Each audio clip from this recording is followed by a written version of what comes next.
Well, I went and done it. I made my brother into a Star Trek action figure. And here's a step-by-step video of how I accomplished that. Enjoy. The first thing you'll do is download Kiri Engine as an app on your phone and make sure you take good quality pictures, lots of pictures. It'll let you take up to 120 pictures. You don't have to take that many.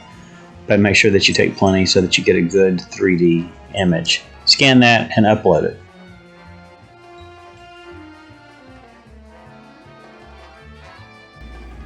And the way you start off is you import the scan, but you pull up the OBJ file, which is an object file. It's a three-dimensional object.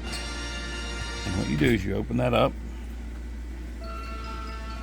and the orientation of it is incorrect. So what you have to do is you have to rotate it around to where you can see it properly. And then you take your select tools. Sorry, this is hard to do one-handed. You take your select tool, and then what you do is you draw a line around all the stuff that you don't want. Well, either choke me or cut my throat. Make up your mind. And then you have to rotate the head around using the rotation tools.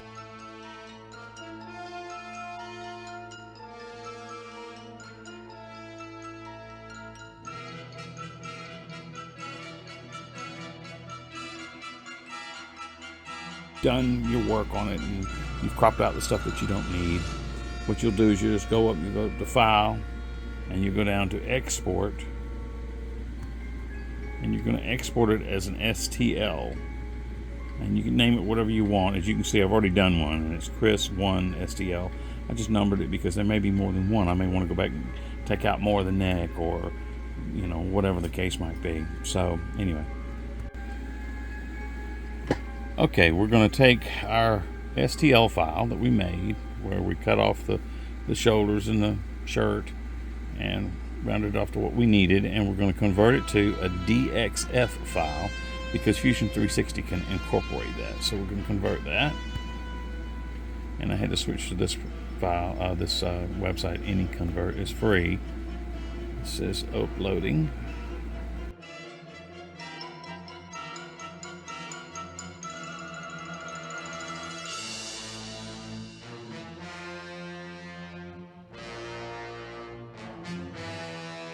Obviously, after it finishes doing its thing, we're going to have converted it to a DXF file.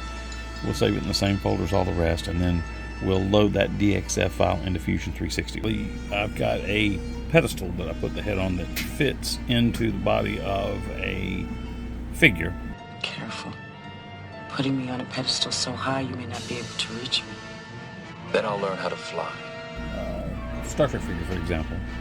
And then I have the head here, the STL that we brought in. So all you do is you just insert a mesh, and then it brings it in here and pops it in here. And then what you do is you grab a hold of that mesh and you modify it, and you're going to scale the mesh.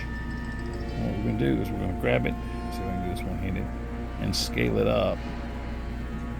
And I'm not sure what the factor is, but we'll just experiment with it until we get it the right size, and then put it on here and then save the whole thing.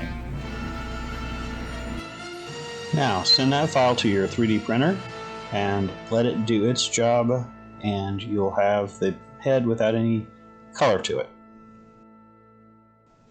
And in this part, it comes down to your artistic abilities. Ours are limited, but we did the best we could. Paint the head to match the subject as best you can.